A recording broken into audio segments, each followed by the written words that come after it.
How to set secondary mouse button to open apps or perform other functions on Samsung Galaxy S26 Ultra.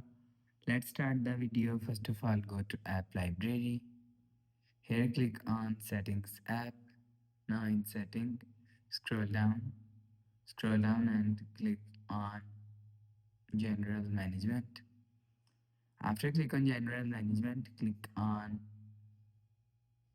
Mouse and Trackpad. After click on Mouse and Trackpad, scroll down and click on Secondary button. After click on Secondary button,